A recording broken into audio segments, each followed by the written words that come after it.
All right, so we should be live. I just got to wait for the YouTube to pop up so I can exit out, and I don't have a double window going, so I'll let you know. I just got to wait for the YouTube. That's it. All right. All right, here we go. Hello and welcome to the Mastermind, Body, and Spirit Show. I'm your host, Matt Belair. Today's guest is making waves in the fitness industry with his deep passion for nutrition, exercise, and wellness. He is an elite Spartan Obstacle Course Racer and the CEO and founder of GS Nation. GS Nation is a fitness and lifestyle brand focusing on helping its members more efficiently reach their personal goals. His philosophy derives from his tagline, "Grind on," where incorporating hard work and dedication to your daily grind yields positive results in all aspects of one's life. He is dedicated to building community and is constantly pushing himself as well as others to realize their maximum potential. Welcome to the show, David Robinson. What's going on, man? How are you? I'm great, man. How are you doing? Doing fantastic. Yeah, I appreciate you having me on. Yeah, dude, I'm happy to have you here. We got connected through the man, Mark England from Procabulary. He's always, connecting dots here and there, knows a lot of great people. You and him are from the same hometown, right? We are the man, the myth, the legend. Yeah, we're from Richmond, Virginia. So we call it RVA here in town. So big fan of this place. I get to travel a fair amount, but I don't think I'll ever permanently leave Richmond. It's a beautiful town. Awesome, man. Yeah, I'm going to have to come visit you boys one day. You're doing some incredible work. We've had a discussion before jumping on the podcast. I love what you're doing, your philosophy. So why don't you give the people who don't know you a little introduction about who you are, your background, and what you've been up to? Yeah, man. So like I said, grew up here in Richmond and was very athletic growing up, but I didn't really have a clear path of what exactly I wanted to do. Knew I wanted to get into business, knew I liked educating. I was actually, when I went to college, I was going to be a high school history teacher. I kind of had a falling out with history. We were in my senior capstone class and we were doing Christopher Columbus again, right? And so, 1492, sail the ocean blue. I've learned and known about this since I was in first grade, right? Spent a whole 2 weeks on Christopher Columbus and I had this massive burnout, freak out on, oh my God, I don't care about this anymore. So I, within a month before I graduated, totally changed up my plan, stopped applying for master's programs, and ended up having no idea what I wanted to do. So I played soccer my whole life. In college, my random roommate freshman year was a 4-time national junior powerlifting champion. So I got into powerlifting in college, got pretty good at that, and had a meet shortly thereafter my little history freak out. So that meet was in Richmond, my hometown, and I ended up doing pretty well, but I met one of the head strength and conditioning coaches at the University of Richmond there at the meet. So powerlifting meets are 12-hour events. We had a long time to shoot the shit. And eventually he was like, dude, what are you doing after school? And I told him, hey, coincidentally enough, I have no idea. I was a history major and a political science minor. So I don't really have a great plan other than go teach history, which I'm not going to do anymore. So he brought me on board as a strength and conditioning intern at U of R. So that was my first real world introduction to conditioning, strength, wellness, kind of looking at things from a more holistic program.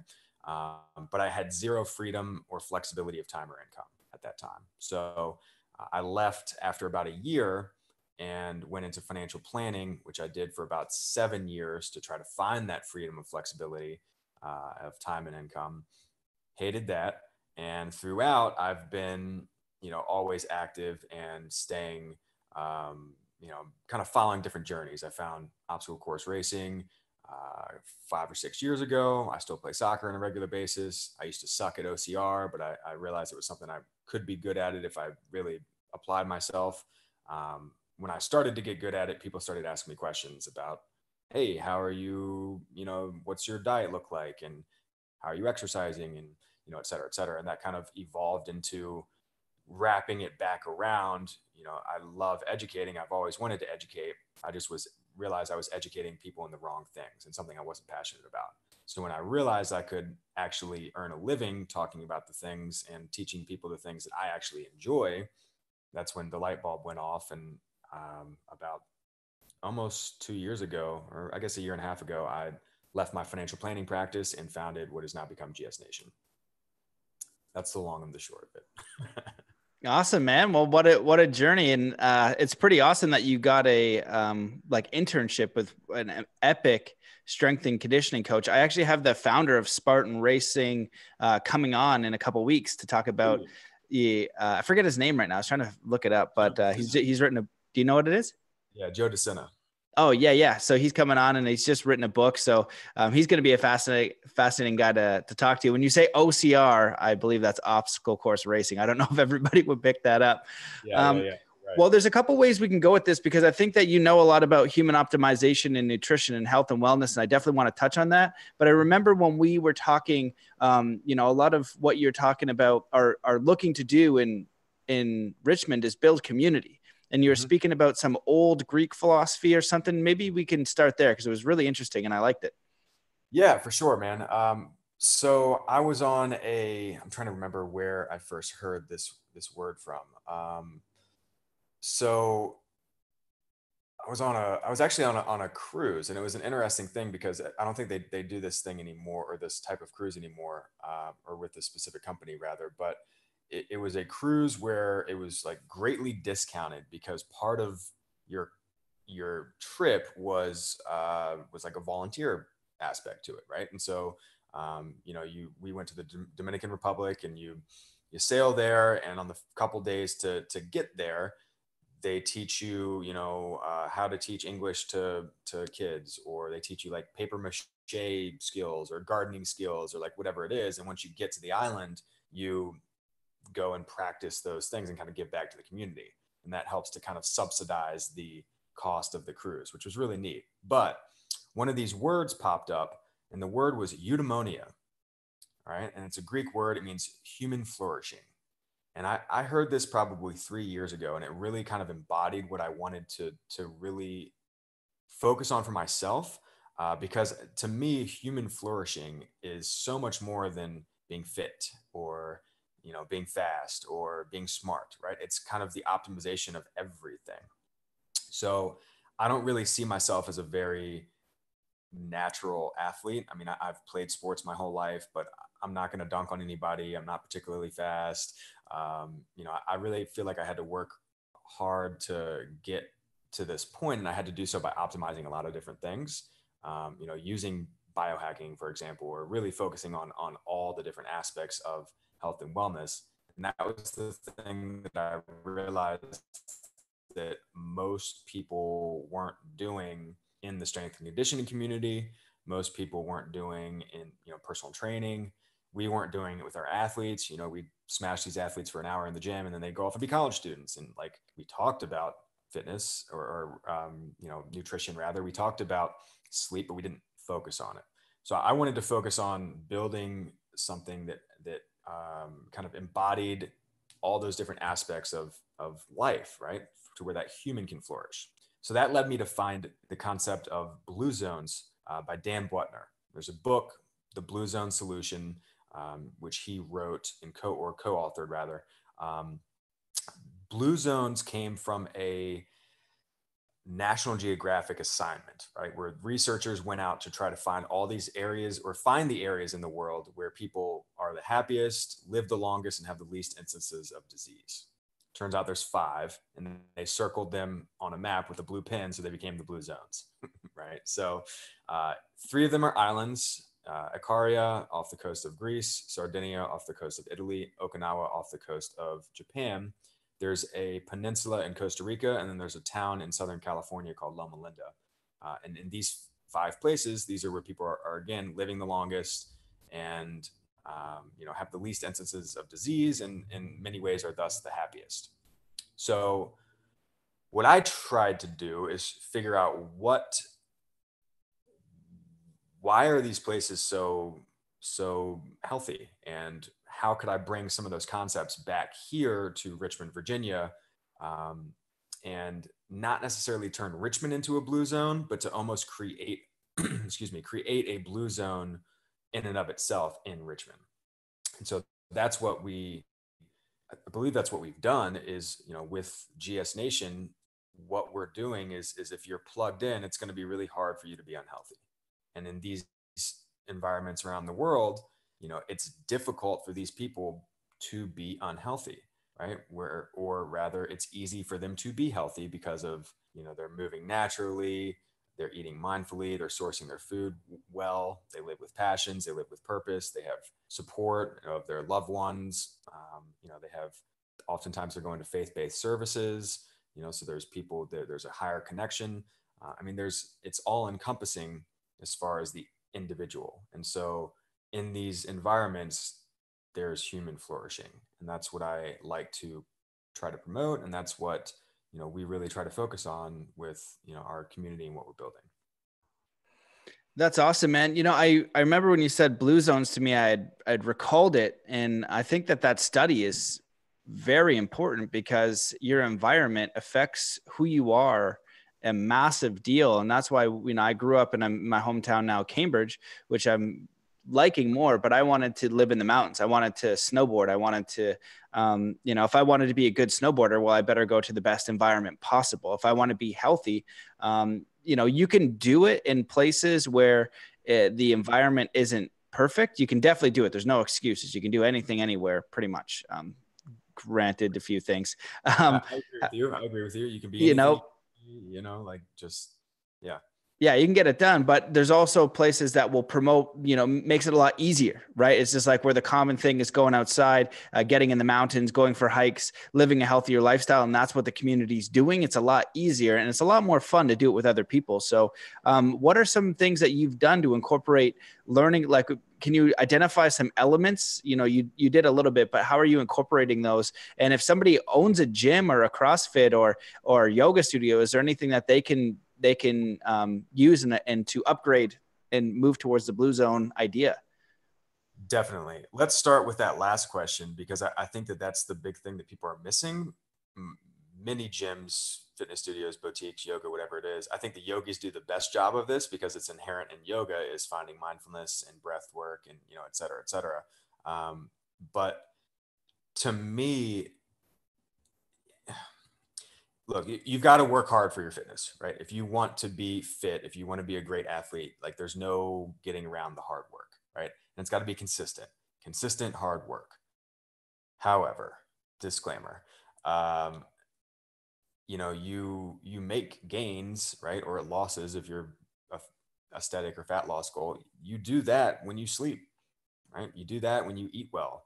You do that largely when you're happy and when you're smiling and when your cortisol levels are lower and when you're able to be in rest and relax parasympathetic state as opposed to, fight or flight sympathetic state. Like a lot of CrossFit gyms and athletes are constantly way up here, right? And what I'd really try to do is focus on, okay, well, let's breathe, let's eat and nourishing foods, let's spend time with loved ones, let's make sure you go to bed on time, let's make sure you're hydrating enough, let's focus on all these factors and let's get that why front and center so that it's not, hey, I want to lose 10 pounds and be shredded, like dive deeper into that, so I'll kind of give you an example on my end. I didn't grow up, as I didn't grow up as aesthetically pleasing as I would have liked to be, right? So I was a little bit overweight as a kid. I was a little bit chubby. I remember being, scared to take my shirt off at the pool, and a lot of that has to do with just being a fucking kid, right? But a lot of it is also just, I just didn't have any confidence, and I know what that feels like for people. And I made it a goal of mine and made it a determination that I'll never be not confident to take my shirt off at the pool again.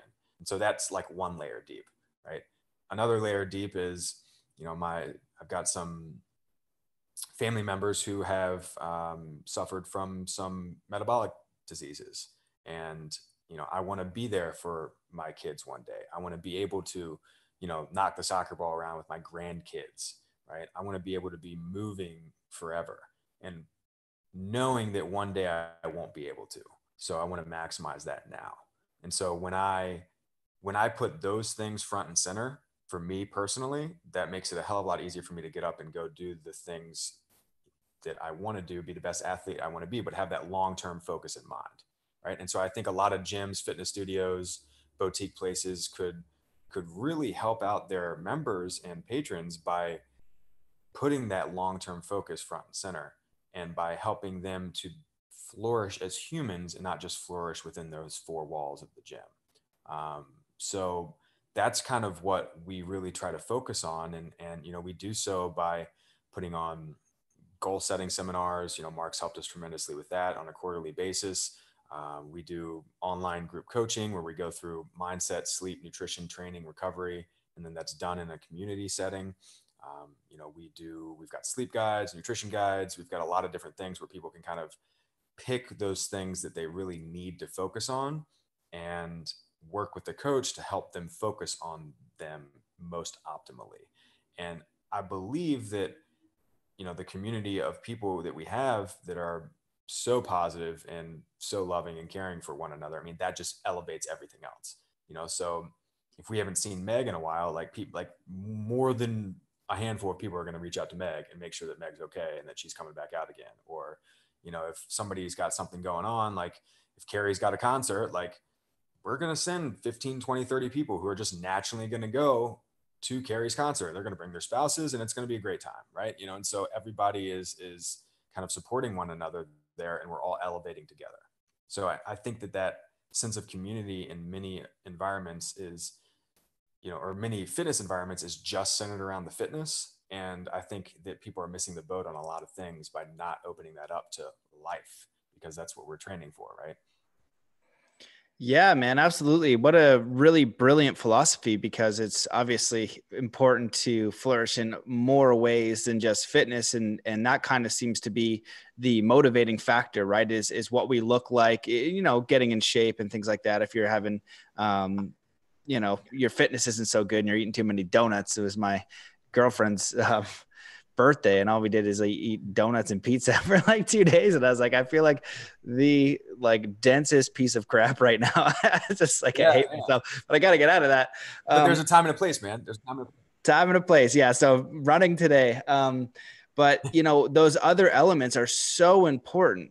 And so incorporating those elements really changes the game. It makes it a lot more holistic. And, and you sharing that, it's like building community naturally, putting the why, when we incorporate these things, it's so important. And that's, basically what you're speaking about. And that's why we pretty much bonded right away with Zen Athlete. That's exactly the idea, is like, we have an opportunity to educate powerfully through sport, but we're really singular minded in the sense it's just performance, not around understanding how to communicate with the other kids, the other communities. It's an opportunity to know your neighbor. You know what I mean? Communities next door to build friendships, to build and strengthen communities, to build each other up, not just, win and beat that school and you're a loser if you lose. No, it's competition. That's a part of it. It's so much more than just the physical and the win and the championship and all that. Although that's a wonderful goal, it doesn't take it away. It just gives it a different, more holistic meaning. And so what you're sharing is super important. And what I want to ask is, if somebody out there has a gym or a yoga studio, what's the one element that you incorporated? You added a few things, but if they want to just do one, because it's kind of like your, I don't know what the word, like your container. I'm coaching a person who has a really high level dance studio. They go to whatever the highest level dance is in Canada and the US. I don't know what that is, but the kids get groomed to go there. But her philosophy is a little bit different. And so when you go into a martial arts studio, you've probably done jujitsu or some sort of martial arts, there's like a respect. If you go into jujitsu, you have to have respect because you can break someone's arm, right? It's not about beating someone up. You have kind of like rules on the wall or principles about respecting yourself, respecting the teacher, respecting other. And so you create a wonderful container. And so it sounds like you're creating this container. And when you create that container, it allows things to grow in a certain way. Just like in Burning Man, they have 10 principles. Some people miss the whole boat and they're like, Burning Man is this and that. And, there is some crap at Burning Man for sure. But there's also a lot of wonderful things there, community and things like that, because of the principles. They're doing their best job to create a container for a ton of people. So if you could just share maybe like one or two of those things that someone who has a container can add to start creating that thing, because I think what you have naturally unfolding is very beautiful. And I'll end the rant there. Thank you. I need to get to Burning Man so I can know what you guys are talking about. But that's a really good question. And I think it kind of boiled down to those things I kind of rattled off. When I was at University of Richmond, phenomenal programs at D1 school. They do a lot of phenomenal things there. I was also at a youth performance, or working as a coach at a youth performance center and personal training, like in a Globo box gym, right? What I realized is that I'm only getting paid for the hour that I'm there, right? And the other 23 hours in the day are the things that really affect that client more, and this is kind of more along the lines of the box gym more than at U of R. But if I have a client Monday, Wednesday, Friday at 9 a.m., right, there's a lot of other hours in that week that they can positively affect or negatively affect what we've done in those 3 hours together, right? But I don't get paid to talk about sleep. I don't get paid to talk about nutrition. I don't get paid to talk about recovery. I don't get paid to talk about, I guess I, in a way, get paid to talk about mindset, but like, they're not there for a coaching session. They're there for a training session. And so I've really hated that model. And I think that a lot of the health and wellness industry are kind of going more towards this holistic model. But, we focus on mindset first. I think that's the absolute key thing. We find your why, we write down your goals in Mark England vocabulary style. We do a fear setting exercise, Tim Ferriss style.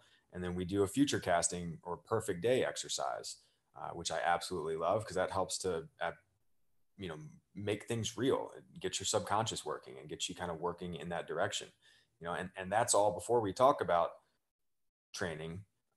Then we go into sleep. Number one factor for me, I became a much better athlete when I started prioritizing my sleep, and now I get 8 to 9 hours a night pretty damn religiously. And I'm so much of a better athlete and a much more grounded, well-centered person than when I was skating by with 6 or 7. Then we get into nutrition, and then we talk about the training, but we also tie in the recovery, and we do all of that in the sense of community. And so I think that, these gym owners and boutique places and, et cetera, personal trainers, et cetera, they can have a really massive performance boost, and I think a big value boost for their clients by taking a couple steps back and focusing on those other factors that don't encompass what are you snatching and what's your mile time. What are you doing when you get home? What are your interpersonal relationships like? What's your relationship with your creator? Do you have one? And have you thought that through? Right. Or if you're agnostic, great, but have you thought about it? Or are you just saying like, nah, I can't deal with that. I'm not worried about it. Right. All those things kind of create, or the lack of going through those things create this internal existential strife that I think pulls you away from your goals, and so really focusing on all those different aspects of one's life allows you to be content with where you are, while also taking very concerted steps to where you want to go, and realizing that you can pivot and turn and change directions and do all that anytime you want. You're in complete and utter control of your life. You as Matt, me as Dave, you as listener. I mean, you are able to go and do anything that you would like to do if you put your time, energies, and efforts to it. I suck at math, dude. Like, I blow at math. But if I wanted to become a mathematician, it would be a long, hard road. But I would imagine over the next 30 years, I could be a 51-year-old mathematician if I put my heart and soul and energies and efforts into it. Right. And don't ask me to divide a fraction. There's zero chance I could do that at all right now. But if I gave everything I had into it, I could become that. Right. And so it's just focusing on both the big picture and the minutia at the same time, but kind of expanding out the topics and expanding the depth at which people are engaging with their members. And I think that's the big key, is to dive in, get to know people, and take it from there. Get to know people beyond what their snatches are and what their mile time is, Yeah, man, that's awesome. But it really, is there any reason to know someone other than beyond their snatches and their mile times? Because, we want to keep it surface. Yeah, no, I definitely agree with that. And I think, one of the important things that I picked up was finding your why. We can understand why we're doing anything, what our motivation is. We begin to create life on purpose rather than by default or by someone else's standard. Mike Bledsoe was on the show a while back, and I'm actually doing the course. It's called Enlightened Lifting, and it's with Mark England and Mike Bledsoe. And, Mike is, from Barbell Shrugged, and a super incredible trainer. And a lot of people know who he is, and really successful. And, a lot of times he said on the podcast, people will come and be like, yeah, I want to, deadlift 600 pounds, 700 pounds. And he would just be like, why? You know what I mean?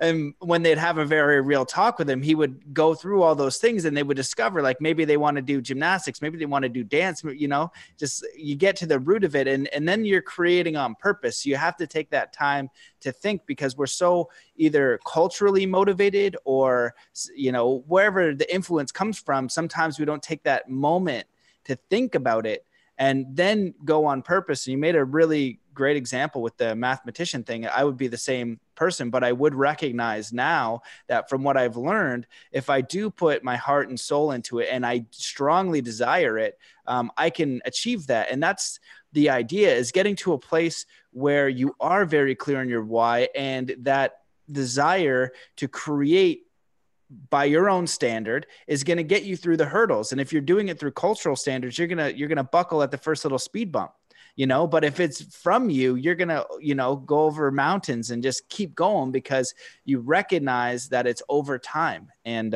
it's a really powerful thing. And I'll give, Mark a shout out, because he gave, I did his vocabulary course, and I've studied NLP, and language is so important. And what he did in that course is really just make it very, very simple and extremely powerful. And you can check it out at procabulary.org. And I think my thing is Word Magic. If you use Word Magic, you get $100 off, but it's an excellent course. A lot of times when I'm training people or coaching, I suggest certain courses. Like that one it's so concise, so easy, and you can apply it anywhere. And I think he's episode 95, if you guys want to check that out, but it's really, really great work. It's just when you can take an idea and make it very simple and then apply it, that's where you have the money. There's no fluff. It's just like this. And then I'm like, yep, that's correct. I'm going to do that. So where I wanted to kind of go with this, because I know you have a lot of information on it, is just general training, like your tips. I'm an athlete, and I think there's a lot of athletes that listen to this. I don't know if you have general advice or specific, but what are your top tips for just, nutrition and like protocols and what to do? Like, I'll give you an example I'll answer my own question in the sense that I think some of the great hacks that I found are kettlebell, suspension trainer. I love those. You can put them in your house, and pull-ups. Those for me are key. And then just making it fun. So if you want to do martial arts, do things like that, I could kind of embellish and keep going on. But like to get really strong, I want to maximize my potential. I want to have a huge deadlift, be able to run far, and do all that. So if you are looking to train in that kind of way, what are some of your best tips as far as nutrition, protocols, tactics, hacks, biohacking, all that noise? Cool. Yeah, let's go.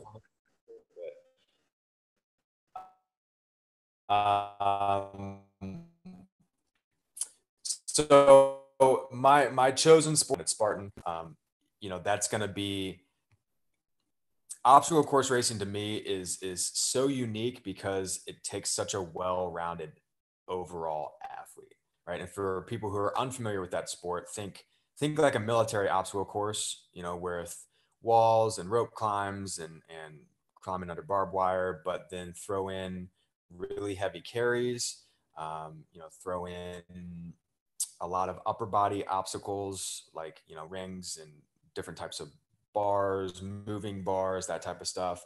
But then you add it over distance and you add oftentimes elevation to that. So you're looking at, 5 miles, 10 miles, 15 miles up and down ski resorts in the summertime, or ski mountains in the summertime. And so, the marathoner is might be able to crush people on the running, but they're going to get crushed by the heavy carries. And the power lifter is going to be fine on the heavy carries, but not going to be able to run up and down mountains, right? And so it really takes a broad general athlete and a very good general athlete to be good in this particular sport, which is great because I've played soccer since I was 4 years old and still play, once or twice a week today. And I was an elite level powerlifter in college. And so I was able to kind of like whittle down this athlete into somebody who, I'm getting much better at running. My strength is pretty damn good for the sport. My grip strength is great. My endurance is great. My agility is great, and I'm just kind of working on all these other different aspects, but I think it takes a long time to get to that point. And so again, it really boils down to what do you want to do and why do you want to do it? In college, pretty much the only thing that mattered in life was my deadlift max and my, Madden record with my roommates, so it's just a little bit different now. But with that being said, the way that I look at strength and conditioning and kind of health and wellness is kind of through those lenses. So I start with mindset first, and I believe that consistency is key. So over 3 years ago, I set out the day before my 28th birthday. I set a totally unattainable goal to work out every day that calendar year, right? So work out every day of the 28th year of my life, right? And I followed the Tim Ferriss model of unrealistic and unattainable goals are better and easier almost to achieve because they give you the gas to actually do it. My lose 10 pounds goal, like first sign of birthday cake, like that goal's gone, right? It's not deep enough. But this was something that I just knew that I couldn't do, but I wanted to give it everything I had to accomplish it anyway. And my definition of working out quickly changed from like, oh, I'm going to run 5 miles every day, which is stupid from a strength conditioning standpoint, to, I'm going to make a concerted effort to better myself physically every single day. Okay. So, I got about 100 days in and I wrote a blog post of, 8 things you can learn from working out 100 days in a row. And I put that on Facebook. And that was really key for me because that gave me the social accountability to actually stick with it. And I'd had a couple hard days up to that point, right? Like I'd gotten out of bed at 10:30, at night going, oh shit, I didn't do it.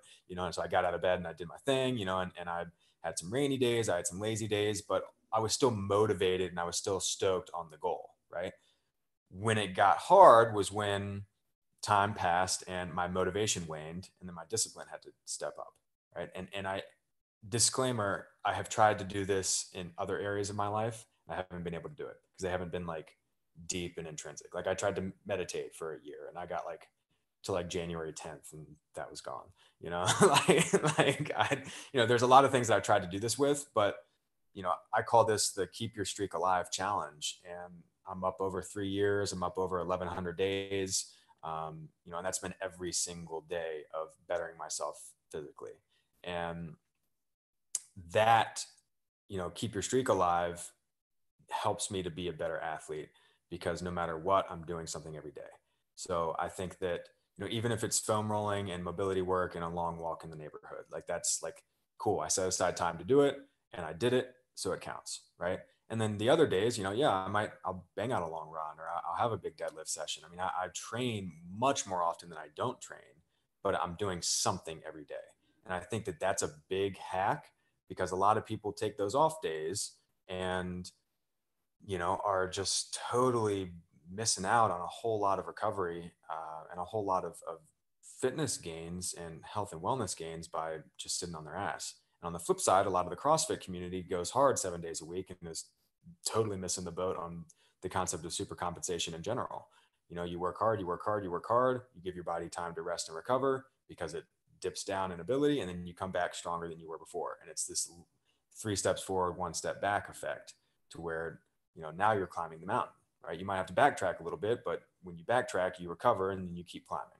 So, that's my mindset. That's why I start there. I realized one day I won't be able to run, be it for injury or be it just because of old age. And I love moving and expressing myself through movement. And I want to be able to do that and maximize that while I can, because I don't want to regret having athletic potential and having person potential and not fulfilling it.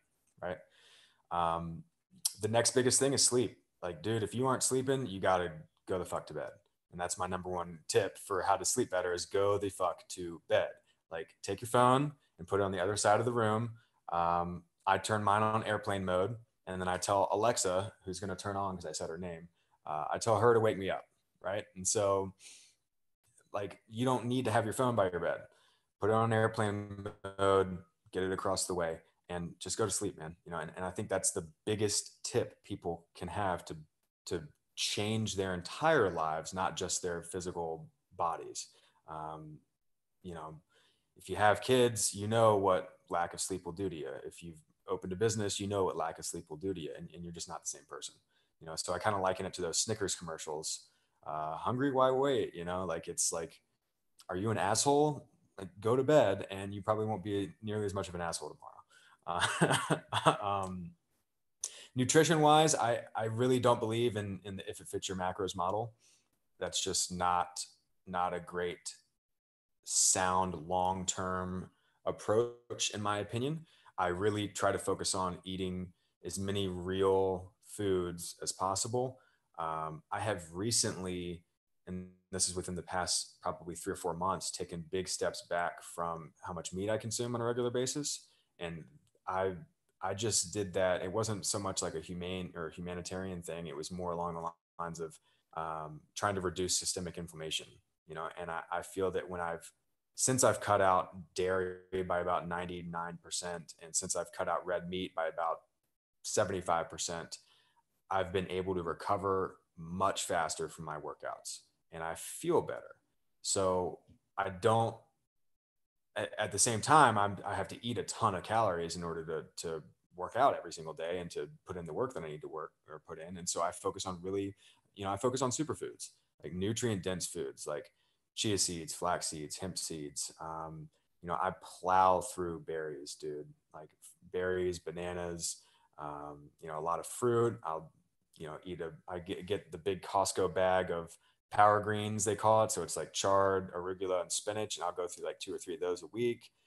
I'm a big fan of smoothies. Anything you can make nutrient dense and eat quickly, like that's my jam. But I'm the meat that I do eat is wild caught. It's grass fed. It's sustainable. It's I'm gonna pay for it, but it's gonna actually be put to use in my body. Recovery techniques. I foam roll. I've got my little corner over here with my roller and my lacrosse ball and my orb and et cetera, et cetera. I will let everyone in on the greatest tip in fitness recovery of all time. Have you seen those things like the Theragun and like those like manual like massagers? You've seen those? Yeah, I recently got into like I didn't want to do foam rolling forever. And now I've been like increasing flexibility. I'm like, all right, fine, I'll do it. So I get all these ads for everything and I want all of them. So yeah, if you have some info, please let me know. Here's the deal. All right. A lot of those are like $200, $400, right? They're crazy expensive. Black & Decker makes an orbital polisher. Okay. It's called Black & Decker Orbital Polisher. And you can get it at Lowe's, Home Depot, Amazon. It's for like waxing your car, right? Or polishing your car. Dude, it's $30 and it's phenomenal. You plug it into into a grounded outlet. Like it's like a earth power, right? It's not a battery charged thing. And it's about, 5 inches or so. It's a little round thing. And, it'll spin and so you can kind of hold it flush against the muscle. But if you turn it on its side, you can like really dig in there. And I'll give myself it's called a buffer. So I'll give myself a good buff, before I go to bed 2 or 3 nights a week. And it'll take me 10, 15 minutes to kind of like start at my feet and move all the way up on one side and all the way back down the other. But you feel like a brand new person, and it's so cheap. So throw those in show notes. Yeah. Is it basically the buffer? Is that what it The is? buffer. It's $30. Oh, dude, man, like going to festivals, shout out to my buddy Lyle Maxon, because he is always just all about the buffers. So every time we're at like Burning Man or Oregon Eclipse or wherever, he's got a buffer setup. So if you've ever seen me in like costume at Burning Man or something, a lot of the time I may be near a buffer. And that's one of our gifts to the community is you just buff them out. So that's what the thing you're talking about. People really like it. It's a great massage. It's phenomenal, and it costs like $300 less than the actual fitness buffer. Like I'm seriously considering just buying 1,000 of them and spray painting them black and calling them like Dave's massager and like just sending them out. Dave's recovery buffer. Dave's recovery buffer. Yeah, exactly. So can you buff yourself easily? How do you get into the back area? Yeah. I come up like this, and then I kind of both ways. I mean, there are going to be spots you can't hit, but you can hit 90% of your body solo. And then like you just lay down, have somebody roll you out, So like we did that at University of Richmond is, we had like the stick, the mobility stick looks like a rolling pin, right? And so the end of sessions, we'd, roll out people's hamstrings and roll out calves or triceps or whatever it may be, just to get blood flow in the area and kind of get, wipe away or push away those toxins and bring in fresh blood, for recovery purposes. So I'm a big fan of those types of things. The other big hack I found for sleep it's in the other room, but I've got a grounding mat, and that has done wonders for my deep sleep. Right. So this is kind of going to get into the crazy stuff now. I've been doing a lot of work with, or research on how bad blue light is for you and how terrible man-made electromagnetic frequencies are for you. 5G is going to be a big deal. That's why my phone goes on airplane mode at night and why it goes away from me. But the grounding mat has, over the past month and a half or so, added probably 30 or 40% more deep sleep and REM sleep to my sleep cycles. And I track that using an app called Whoop. So that's been a super cheap, very efficient way for me to get deeper, more restful sleep. And before I realized I was getting a lot of sleep, but it wasn't as efficient as it could be. And so I think the grounding mat really helped. This is a decaf coffee. I gave up 90% of my caffeine. I think that really, really helped me to get deeper, better sleep. So I'm just always trying to kind of optimize those different things. But, anything that you can do to prevent or reduce the amount of and frequency of those EMFs, I believe is going to be a really important thing, both now and especially in the future, as this 5G revolution, as Verizon calls it, continues to overtake us all. So I'm trying to kind of get back to nature as much as possible. I actually saw a meme the other day of like this baby alligator with butterflies all over its head, and it's kind of like had this little smirk out of the corner of its eye, and the caption was something along the lines of like, when you used to be a savage, but now you're all into nature and shit. And that's like kind of where I'm at now. Awesome, man. Well, yeah, those are really useful, especially the recovery tool Buffer Zone, man, because the Theragons and everything like that. I definitely wanted to get all that. So you just saved me a few bucks. A lot of bucks. Yeah. And you also, you spoke about like the tip of just consistency, and that's really everything. Just doing anything consistent, like even if you're starting on your journey, just walking, just doing something, or that overall commitment of you when you just had the idea of like bettering yourself physically in some capacity. That's going to be your minimum, and you can kind of commit to that, and if you can do it over a month, you're going to see incredible results. So it's got to be just meaningful for you. Is there anything else? Go ahead. I've got a buddy of mine, Matt Walrath, owns Beyond Oh, Macro. yeah. I know Matt. Matt's a good dude. Heck but yeah. He actually did a podcast series he called it the Streak series. And so he interviewed myself and a couple other people on his podcast, the Beyond Macros podcast, for, different ways people can kind of tie in the streak. And it's kind of neat because, you know, I really look up to Matt both as a person and a business owner, and even though he's a number of years younger than me, but you know, he started a streak kind of based on the conversation that we had together. So he's had his fitness streak going. He just hit 100 days a week or two ago, and you know, it's really cool to kind of see that consistency. And with that consistency, you know, he's shared that he's, you know, his handstands have gotten so much better just by doing them for 5 minutes a day, you know, and he's been able to kind of do a lot of things. And what people don't realize is that, you know, an hour once per week is not nearly as good as 5 minutes, you know, 7 days per week. I mean, you can do it in half the time, but just having that consistency over things is going to allow your body to adapt so much better than having those, you know, chunking it out in those different kind of larger blocks of time, but less frequent instances. So, Yeah. Yep. 100%. I totally agree. And yeah, shout out Matt. He was also the guy, if you've ever seen that video come up where someone's CrossFitting and where is that? What beach is that? Venice Beach Venice Beach, Muscle Beach. And this old man comes out and he starts CrossFitting with him, and like he lifts more than Matt does. And Matt's the other guy. And he's like, how is this old man, whatever it was, like 300 pounds. I asked him about that. He's like, man, that's so funny. That thing is still like out there making its rounds and viral, but he was genuinely fooled and genuinely just mind blown at this 80-year-old dude. Kind of like what's the Uncle Drew, the basketball series. Like, you know, when Kyrie goes out and you know, dunks on people and on, you know, in Brooklyn Park or in something, you know, some crazy you know, basketball game, pickup basketball game, and it's the 80-year-old dude who can splash threes and do 360 windmills, and everyone's just Yeah, totally. And I love that Matt was on the other side of that. And he's such a genuine dude as well. So you can see him just in the video, just like, what? How's this happen? Like, this is amazing. He's like so happy for him, but confused at the same time. It's so good.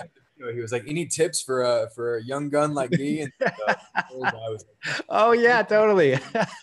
He's like, okay, yeah, I'll be consistent. Yes, sir. Yeah.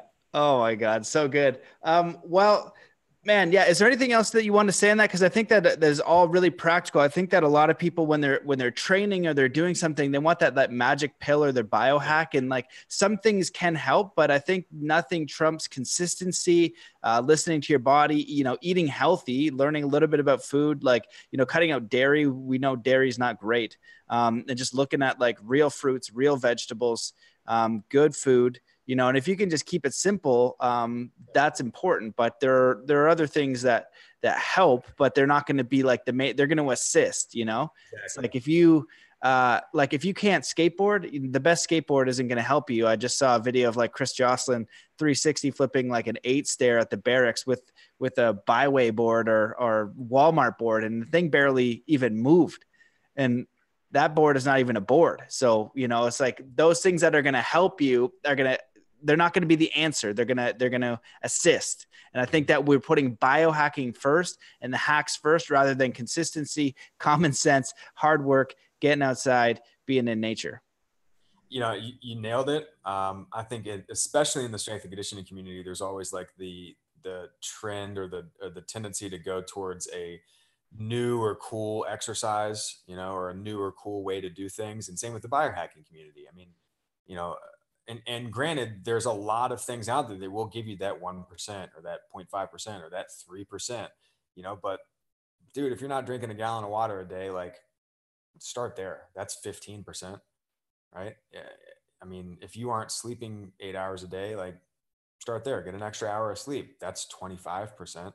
So fuck the blue light blockers and, you know, the you know, crazy snatch combo, this, that, or the other, right? I mean, like it's just focus on the meat and potatoes of wellness, and then you can get into those particulars, right?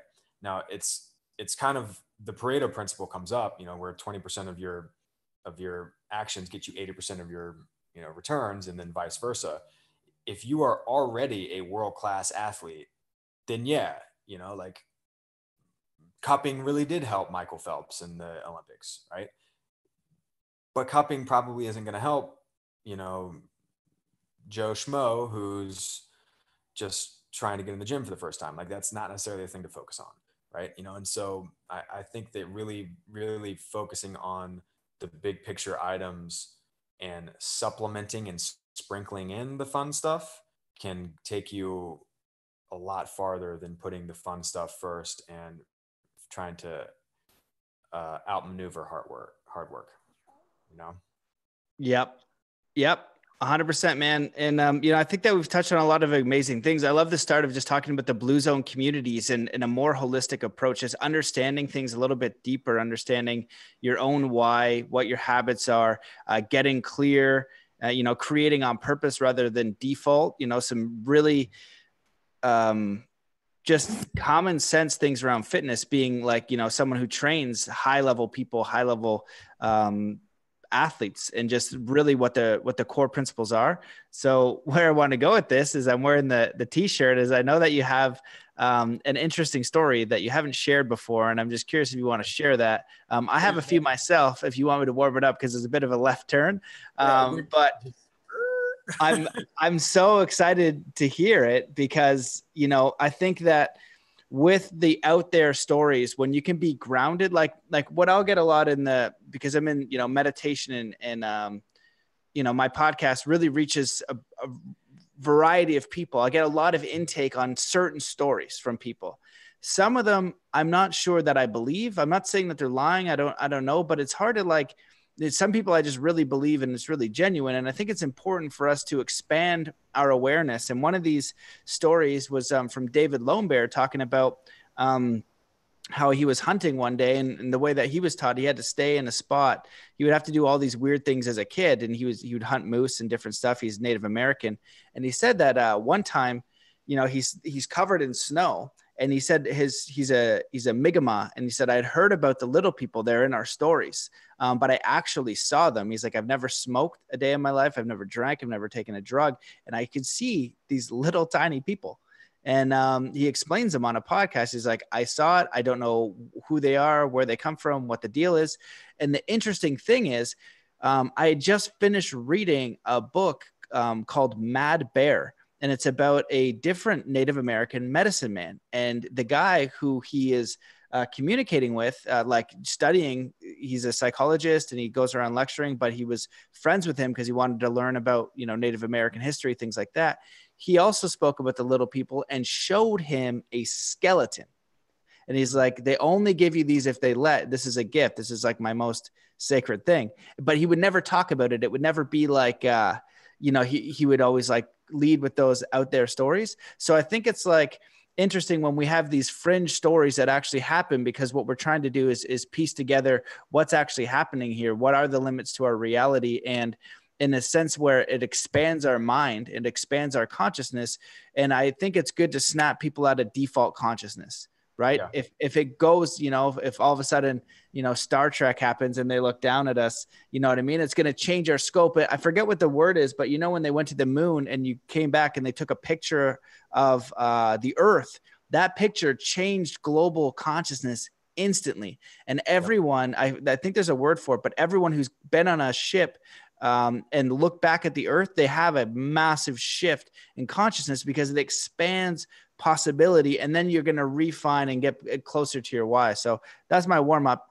I don't know if you want to share a story, but that's all yours. I would, man. I would. So we're kind of talking about things outside of this world, right? And things that aren't necessarily able to be explained. And I've always been interested in the sky. I've always been interested in always looked up, in large part because my grandfather. So my grandfather was was in the Navy during Vietnam, and he actually taught survival techniques for Navy pilots. And so he was in a base down in the Everglades where, that's kind of where they trained, because the swamp land was kind of very similar to Vietnam. So he taught survival for pilots in the Navy, right? And so he's outside all the time. He's very connected to nature, but he was also on the aircraft carrier, USS Enterprise. Oops, sorry, camera fell. And he spent a ton of time in the woods, spent a ton of time in nature. He had an experience in high school where he saw like some unexplained, unidentified, thing kind of came up over the trees. It was silent. It just shone a big light down on kind of the area and then like went off. And this was in the middle of the woods in West Virginia. And he was like, dude, I had no idea what that was. I was 18 years old, totally sober, like zero clue. Right. He also had an incident in the Navy where he worked on, when he was on the Enterprise, he worked in the radar room. Right. And they had an instance where a couple lights popped up, a few miles off the ship. And this is in the middle of, I think, the Pacific. And it popped up on the radar as well. Right. And so on the aircraft carrier, they scrambled jets, and the jets came and like banked around and headed back towards the lights, and the lights to the naked eye just disappeared. Right. And on radar, what he saw was like 3 crafts go from 0 feet off the ground to over 100,000 feet out of radar in like 3 seconds. And they were debriefed on it. It was like hey, you guys, like, this doesn't go anywhere type thing. And now this is like 50 years later, 60 years later. And so he's, told us the stories when we were kids. And I think he did it in a way to just make us realize that we as humans, and you as little shit David, are not the shit that you think that you are. Like there's a bigger world out there, and like we don't really know where we come from necessarily. Right. So I preface that with the story I'm about to tell you is 100% accurate. I was not in any way under any influence, and thank God I have a witness, because otherwise I might be crazy right now. So this is January 21st of 2013. I'm with a buddy of mine by the name of Dan, who's a kind of a no bullshit, no nonsense New Yorker, right? Coworker. This is in my financial planning days. And we are coming back from a day-long trip to Southwest Virginia. So I play at a town called Roanoke, about 3 hours away.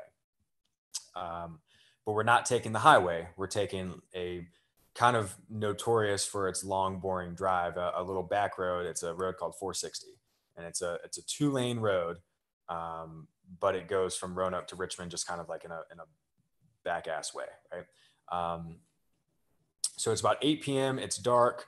My cell phone was legitimately dead, right? It just died, ran out of juice. I was texting too much. Dan's cell phone, dropped. This was really weird. So I'm tying in a couple things that were really weird prior to this incident. So Dan's looking at his phone. He's driving. I'm in the passenger seat, and his bars, or his service or whatever, battery dropped from like 3 bars to blinking in minutes. And he was like, dude, this is weird. And I said, yeah, this is really weird.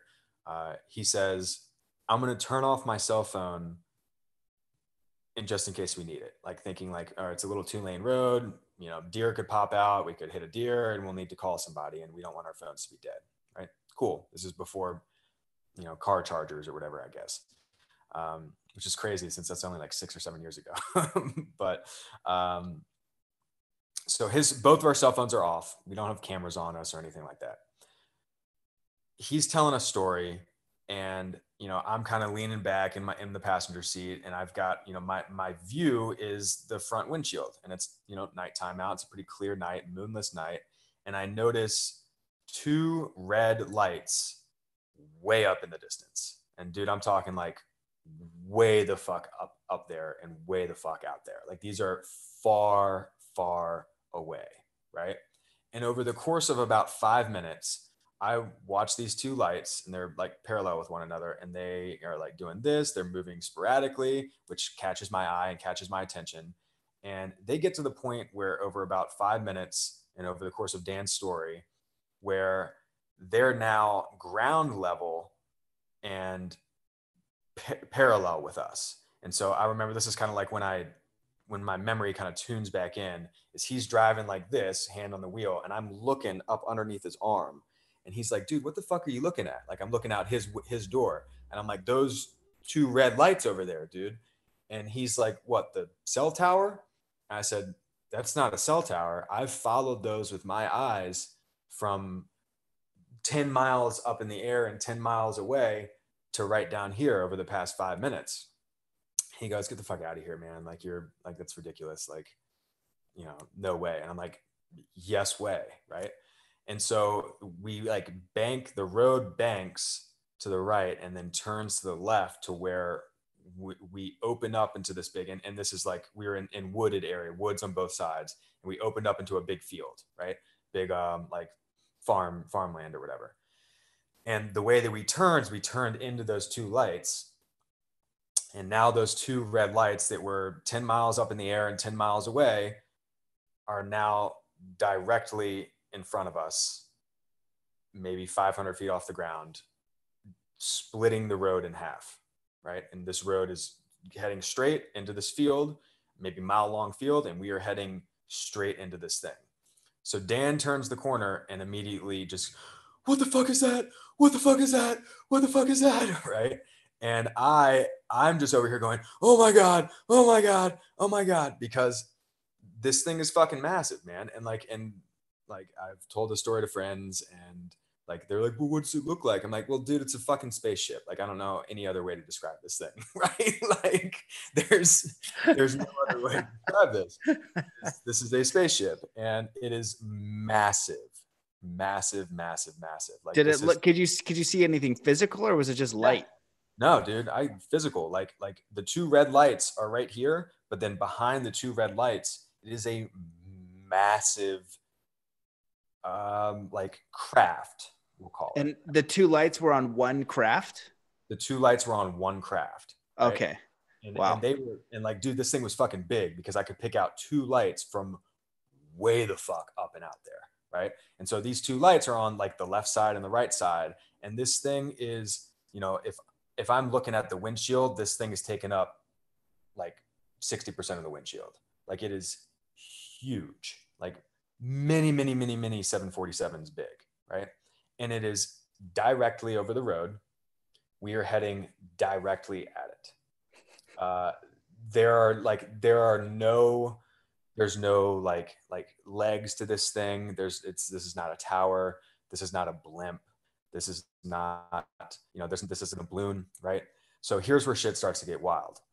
We turn the corner, we head straight into this thing as if things aren't wild yet, right? and from when we first saw it with our eyes, like when we first turned the corner and saw it, it never moved. It was stationary in the sky. Like, it was like it was a tower, or like it was like, you know, just sitting on the fucking ground. Like, it didn't do this. It didn't do this. It didn't go up or down or left or right or twitch in any fucking way. It was cemented in the sky, right? So Dan said, what the fuck is this 50 times, right? Or what the fuck is that? Like, what the fuck is that? What the fuck is that? What the fuck is, like on repeat, dude, like on a looper. Like, couldn't stop. Freaking out. Freaking out. Like, this is a no bullshit guy, like a New Yorker, like has the accent, and he is freaking out, right? I like, because I saw it, like, I'm like, all right, like, it immediately says, all right, cool. Well, this is like the encounter. And so that's like the first thing that my mind went to. And so I told him to slow. He's like, should I stop? And in hindsight, I would have stopped, but like, no, like, keep going. So we're driving again straight at it, and this thing's getting bigger and bigger because we're driving straight fucking at it, right? And I tell him to slow down. So we slow down to like maybe 20 miles an hour or so. And I roll down the windows in the car, and I'm leaning out the car. I'm like holding on to that thing, you know, like the little like passenger handle thing, and my entire torso is out the car, and it's not making a sound, man. It doesn't make a sound. It's entirely, completely silent, and entirely and completely stationary, and fucking massive. And so, you know, for about 45 seconds, we're driving into this thing, like driving straight towards it. And again, like, I wish I had stopped, but we didn't. And we drove right underneath it. And it, you know, like directly underneath it. Like, if it had dropped a penny from the dead fucking center of that craft, it would have hit us in the dead fucking center of that window.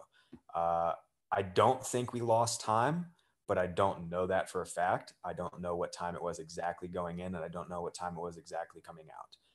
It didn't, like, I don't necessarily like feel in my gut that we lost any time, right? But I don't know. But we drove right underneath this thing, and I'm hanging onto this thing like this. Dan's got a death grip on the steering wheel, still going, what the fuck is this? What the fuck is this? Right? And I'm leaning out the window, and I look up at this thing, and we went directly underneath it, maybe 300, 400, 500 feet up. It looks like if you took a piece of aluminum foil and you crumpled it into a big ball, and then you uncrumpled it and spread it out again. Like that, like textured nature of it, where it's got no real lines, like nothing. It just looks like, a mountaintop wood from space, or a mountain range wood from space. That's what the underside looked like. And it was huge. And it took us fucking forever to drive underneath it. And the entire time, I'm just like, oh my God. And then so I turn around and I'm like facing it. So my back is facing the front of the car, and I'm hanging out the window. And for the next 45 seconds, as we drive away, it never moved and it never made a sound. And on the back is this tiniest little white light on the very back. And so 2 reds on the front, left and right in, and the back was the tiniest little white light. And Dan didn't say anything, and I didn't say anything for at least 10 minutes. Once I like slunk back into my seat, and I just like laid there, and Dan was just doing this, driving. And after about 10 minutes, he just goes, well, that changes everything. And I said, yep, sure does. Dan's no longer Catholic. I'll put it to you like that. So, wow. So, yeah, no shit. So I went back, and, and this is the funny thing. So when I got back to my car and I got back to my apartment, I was living in like a little loft apartment in like a old, redone warehouse downtown. When I got to my room and I like laid in bed, there is this feeling where a legitimate 20% of me thought that there was a legitimate 20% chance that I was going to be visited by either A, the Men in Black, or B, the aliens themselves that night, saying, don't talk to anybody about this. Or like saying, or like doing like a debrief or something. Like I literally thought that I was like, okay, 20% odds I go to sleep tonight and I wake up and there are people in my room wanting to know what I saw and why. And like that never happened. I told my family about it. The first time my dad said was, "Oh, did you check your butt?" Like, were you probed? Right? My granddad was like, could be some, military thing, but you probably saw what you saw. And, like I've seen it, so I believe you. I don't know, man. It was crazy. It was the craziest thing I've ever seen in my life, hands down. And there's no real explanation for it. I don't know, like this would be quantum leaps forward in the technology that the human race has to make something that big be stationary and silent. And like, why the fuck would it be right there? And so, here's the other crazy thing is we didn't see another vehicle for like 30 minutes, like 15 on the front end and 15 on the back end. Like it was either very intentional or incredibly random. And those are like, I know those are two opposite ends of the spectrum here. But it was either like, you two are going to see this, or just the most random fucking occurrence of all time. Thoughts, questions, comments, or concerns? What do you got? Holy crap, man. Well, that is unbelievable. I knew you had a story for me and I wasn't exactly sure what it was. But that is a doozy, man. It's interesting too, when you share the stories, I've had several experiences. But when I had mine, they were just lights. Both times they look like holes in the universe. Like when I have if you look up UFO orb, it's on my YouTube channel. Where the heck was I? Like Seattle area. And when it came close, it was coming down this. I saw a blinking light, and as I coming closer and closer and closer. And then when I got real close, it just looked like a hole being pushed in, like in the universe, like black, and then this like light that kind of was like in it. It was so weird. It wasn't emitting light. It was kind of like bringing it in. You know what I mean? And it was the trippiest thing I've ever seen. I have it on film and still people don't believe me. I was like, look, you can look it up here. And if you freeze it down, this orb thing is bouncing and just, appearing in different spots. So we can slow it down and it goes like this and it just appears over here and then appears over here and appears over here. That's kind of like I think that's kind of what was happening and what drew my attention to those two red lights to begin with, is because like they were moving so sporadically. And I don't know whether like they separated or not, but I just can't remember, you know, when I first saw them way up in the distance, but I knew that they weren't just doing this like a plane did, you know, like they were like, there was something weird about them that caught my attention. They kept getting bigger and closer. And so that's really interesting you brought that up. Yeah. And, you know, I was explaining this story to people when I was in Porto Soleil, and I think we were down in town and we were having a beer somewhere or something. We're leaving and we're walking up, and I'm always looking at the sky. Yeah, I was before. Now I definitely am more now. And they're a lot more common than you think. And I can't tell any UFO would just be an unidentified flying object. You just don't know what it is. Could be government. That's one of the things I consider, like maybe a secret program we don't know about. Totally possible. Thing is, it's not something that's public knowledge, and it's way weirder than we're aware of. But I see it again in the Alps, and this thing's doing weird stuff. And I was like, look right there. I was like, that's one. And they're like, no, that's baloney. And then I was like, no, watch it. And they started watching it. And then because people don't pay attention, then they start watching and it's going like boop, boop, boop, boop, boom, just moving around crazy. And they're like, what the hell is that? And then I put my phone on it. And when you put your phone on it, it's able to capture the jumps better, because to your eye, it kind of just looks like a little bit of a buzzing, you know, but you put your phone on it and now it's leaping, boom, boom, boom, boom, and moving around, super weird. And then you can look at the footage after to kind of see like, okay, you know, what was this thing? And so, what an interesting experience, but mine weren't actual objects. Could you get a sense of shape? Yeah. So have you seen the movie Arrival? Yes. Okay. So in Arrival, it's a very recent, maybe 3 or 4 years. It's like a linguistic expert comes and they have this encounter, and like she tries to decipher the language of the aliens that come. But in Arrival, it's a vertical like cone or like cylinder basically. What I saw was that, but on its side. So it was more lengthwise than vertical wise, but huge lengthwise. I mean, like we're talking, you know, again, like dozens of 747s big. This is a massive craft. So, I mean, it was cylinder shaped, but I could definitely see the bottom because I went right underneath it. I could definitely see where it ended on the sides, and I could definitely see like the top and the bottom of it.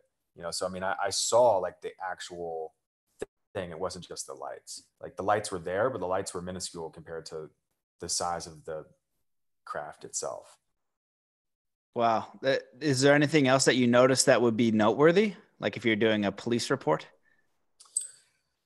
It was such a clear night, and it was just such a clear, like we felt super alone, you know, like, I mean, I think Dan and I were both like, dude, we haven't seen a car in fucking forever.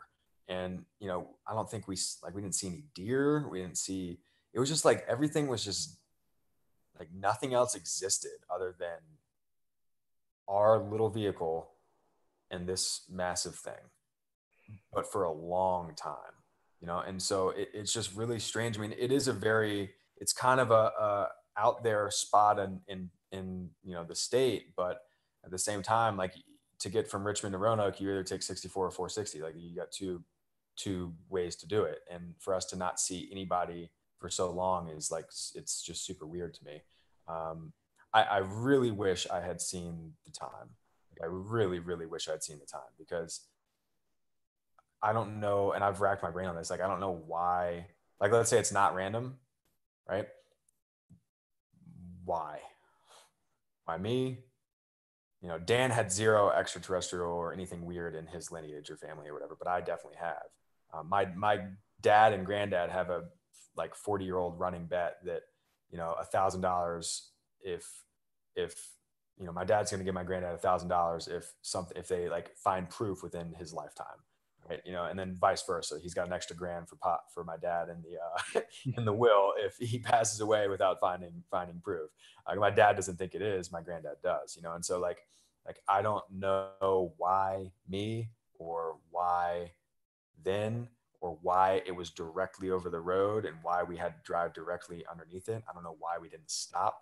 Like if I were to go over again, I would have turned the corner, seen the thing, slammed on the brakes and stopped right there, 45 seconds to a mile out from this thing, and like sat and like, okay, well, we're not leaving till it moves. And, or like until someone gets beamed up or down or like whatever the fuck happens. Right. But we saw it. We drove straight into it. We drove straight underneath it. We drove straight away from it, and we just didn't stop. And I don't know why we didn't stop, but at the same time, I'm beginning more and more to believe that there are no such thing as coincidences or accidents, and that, everything is perfect and unfolding as it should be. And weren't meant to see it, weren't meant to see what's inside, but definitely meant to see the thing. So I don't know what that means. Yeah. Wow, man. Well, what I've kind of noticed from, traveling around the world, talking to a lot of different people, a lot of different things, I was in Egypt with the Resonance Science Foundation, and almost every single person had a UFO story. And what's that? So no shit.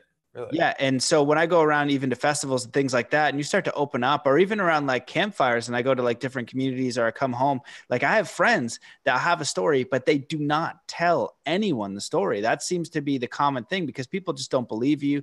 They think, you don't know if you believe what you saw, because 10 minutes later, you're just like, did I actually just see that thing that I can't comprehend? It's like cognitive dissonance. It just doesn't fit your reality, and just shatters it. And so this is actually really weird that you said that, because a buddy of mine who lived behind the person directly across the street. So my house growing up, this house, he lived right there, right behind him. We were 13 or 14. He walked up my driveway, and I was walking down the driveway to meet him, and he was walking up the driveway, and he just goes, right. And he just, and does this. And I turn around, there's nothing there. And he goes, you missed it. There's a fucking UFO, like right there, right? Like over your house. And like, I was like, get the fuck out of here, Rob. Like, that's ridiculous. And he was like, I saw it. And I just thought he was being a dumbass. And I'm like 13 or 14 years old, but like the look of him, like his look was legit. And, now, like I haven't talked to him since, I may have talked to him since. I haven't talked to him about that since. I would be curious to go back and ask him now, like, tell me one more time what you saw. Because there's something there, like the theme keeps popping up, which is really interesting. And it's weird too, because like, I'm not afraid of it in any way. Like, I'm not like at no point was I ever concerned that this would be like a hostile thing, or was I ever concerned like I'm driving into my death, or like anything like that. It was just so mind-blowing what it was, that my existence didn't even matter. It was just like, holy shit, like this reality is now totally different. I don't know, it's crazy. But that's really interesting that more people than we may think have had these, visions or sights or encounters, or so to speak, and either are talking about them or not talking about them. Like I said, this is the first time I've actually put on camera what this is. I've told maybe 20 or 30 people in my life, over the past 6 or 7 years, and started off a lot less than it was. Dan and I told the story at our work Christmas party, like that following, year with 15 people there, and Dan corroborated every single aspect of it. And he goes, yeah, it's crazy shit, but I don't think he thinks about it nearly as much as I do. But I mean, like it was just a wild experience, man. And I don't know why or what purpose it had, or whether it was totally random. I don't know. Yeah, man. I definitely don't think it's random. And I think it's, you're lucky that you had a person there. Cause every time it happens to me, I'm by my friggin' self. And all I think is like, I wish there was somebody with me to be looking at this thing that I don't quite understand. And I just want another opinion. And so I can describe what I'm looking at. I'm not saying I know what it is. I'm saying this is what I'm seeing right now. And I think that, you sharing that, I appreciate you sharing that story because, like I said, when I go around campfires, travel the world, things like that, people have stories and like, I haven't told it, or like I had this experience when I was 10 and I've never said anything. And because it basically shatters the paradigm of what people perceive of reality. And it also shatters a religious paradigm because, those are deep core beliefs around the world. And so what if, we can prove extraterrestrial existence? It's going to change everything on the planet, every single structure we have, and like that. And now I'm noticing because I've been to Contact in the Desert. I have a lot of people on the podcast that have some sort of experience with them. For me so far, the most credible information I've received is from the Native American elders, David Lone Bear Senepas, Clifford Mahudi, who's a Zuni, David's a Mi'kmaq, and the Mayan elder Carlos Barrios. And to them, it's all normal stuff in their history. It's not like a special thing. It's like, that sheep exist, or you are aware that the ocean is over here. It's just like, yeah, there's ocean. And then, we call those dolphins. You've never seen one before. It's just like, obviously they exist. It's not special at all to them. And so it is a curious thing. And that's where you kind of start to go down the rabbit hole of like, all right, so what is the meaning? Are they here? Have they always been here? And then right now, I think we have a lot of industry around. And this is what the elders always told me. They're like, your UFOs and aliens and stuff like that has become an industry. And he's like, Clifford and David, watching those two talk behind the scenes was the gnarliest conversation I've ever experienced in my life. They knew exactly when people they call it adding on. This was correct, but then they added on like saying theory is fact. You know what I mean? It's just like they found this, but that didn't mean that. And then they went nuts with it because they want to keep perpetuating the story. They want to be in the news and writing the books and all these different things. And then it's just a fascinating one, man, because I think that I don't even know if the consciousness of humanity can handle that, right? Like you're an open-minded guy, and even the way that you shared is just like, it's a bit reserved because it's like a lot for you to take in. So what about somebody who is not ready for that kind of thing, and most of humanity, how are they going to receive that? They're, and you tell your friends who are your friends and they don't believe you. You're like, bro. And then you have someone there who corroborates and they still are like, well, I don't know. I'm like, we were both there. This is what we saw. It's not like we're not making this up, This is for shits and giggles. I know this makes us look a little bit crazy, so it's not like we're just making this shit up and talking about it. I mean, I think the religion aspect of that is really interesting as well, because, if think about 2,000, 5,000 years ago when, we don't have all this amazing technology around us and something shows up with amazing technology, well, it's going to be a God. It's going to be a God, it's going to be part of the creator. You've lived your whole life thinking like, I wonder where stars come from and I wonder what's up there. And then something comes from up there and is, in Sanskrit, they have or in the Sanskrit, writings, they've got floating butterflies or flying butterflies or like, metal birds, like flying around. I mean, there's depictions of this and kind of descriptions of things that are not human in all of the major religions. And in many ways, the things that tie all those together is, they're connected in many parts of the world that they wouldn't otherwise be connected in. And they're describing similar traits to things. I mean, it's Jesus ascended into heaven. I mean, like, how do you ascend into heaven? I mean, like you can either be magic and God, or you can have technology that's frankly, maybe 100 years or 1,000 years or 10,000 years or maybe 1,000,000 years ahead of us. But time is so relative. I mean, dude, 150 years ago, here's a great quote. This is where I really love heading with this type of thing. Is there's a quote by St. Augustine that says, miracles do not happen in opposition to nature. Miracles happen in opposition to what we know about nature. And so 150 years ago, if you're sick, that would be fucking stupid. Like, get out of here, man. Like, blood let me get better. Like, give me the shot of whiskey, I'll be fine. Like, but no, we have germs and we have viruses and we have bacteria.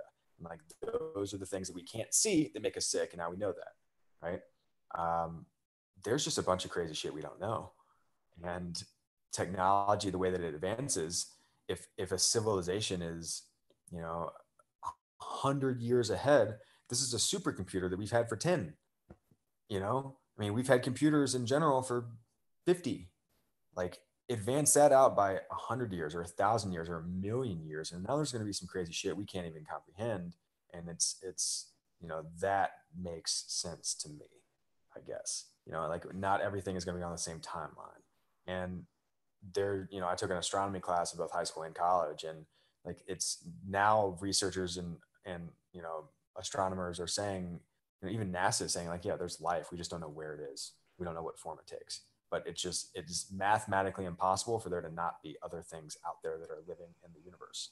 And so now it's just a matter of, like, are they intelligent, and have they found us, and how do we find them? So it's just a really interesting conversation. But you're right, I think that it opens up the mind of people, and most people aren't ready for it, because most people, like you said in the very beginning of your podcast, I think we were actually off the air at this point, but you were saying that I've got to focus on just my little world now, and you focusing on your little world, you don't have to go change the world, you just got to focus on you and your family. And I think with people, if extraterrestrials show up, now they got to focus on everything else. And it kind of takes the focus away from their little family. And that would be a very mind-blowing experience for billions and billions of people. Yeah, man, totally. There's a lot there. And I like the quote you brought up, because it makes me think about the Arthur C. Clarke quote. And it says, any sufficiently advanced technology is indistinguishable from magic. And in Star Trek, they talk about, if they came, they would, and their technology was so advanced, they're going to perceive us as gods. We can't interfere with that, because it's going to mess up their own natural progression. And it's such an important thing. And I've had, I'm forgetting his name right now, but I had my buddy on the podcast, and I got to pull it up because I need to find it. Sorry, brother, I'm dropping your name, but he has 100,000 Bible hours, and just absolutely unbelievably knowledgeable. He's Jeffrey Darty, and he's translating the Bible from Greek. And he used to be an evangelist. And he's like, man, all the Bible is UFO stories. He's like, you're either going to read it as some sort of magical God experience, or if you look at it, it makes sense. It's a technology, like a light. He's like, you just look at the description and you can see, like, it's a UFO story. It makes sense. And how would you even describe that back then? If you don't have airplanes, if you don't have anything, what the heck would you see and understand? And how would you interpret that? How would you write about that? And so, Star of Galilee, or whatever, it's these shepherds follow the star, and it's planted right over the top of, Jesus's cradle, in Bethlehem. And I mean, like, yeah. And one of light, like, what the fuck is that? Exactly. Maybe it's not a real celestial star. Maybe it's something else. I don't know. It's crazy shit to think about. Yeah, man. And like, my experiences, they look like stars every time, but I was like, that's not a star. And it was like 50 feet above my head the one time. And I was like, and I got to look at it for 40 minutes by myself, and it's on film. It looks like crap because my camera at night, but I'm looking at it and I was like, this is wild. Like, I don't know what I'm looking at, but it wasn't a physical object. And it kind of it would morph between, like, it looked like the Freemason triangle with like really thin lines coming out sometimes. And then sometimes it would morph into like the Star Trek badge. Kind of like morph between those two things, so close to my face, man. And I thought I was going for a ride.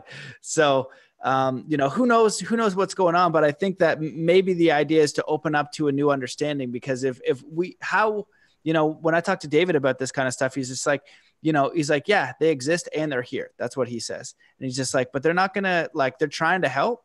But the thing is, you keep killing each other. You don't have peace here. It's like the next big evolution for you guys is peace. He said, why would they come down? He's like, you like, look at your society. What do you do to each other? What would you do to another species? You know what I mean? Maybe they don't think like you. Maybe they don't act like you, or all these different things. But if you can't get along with each other, what are you going to do with them. And so it's just a whole massive rabbit hole that's interesting, but you can look it up. Like, it's going to take you some time and research, but there's presidents that talk about it.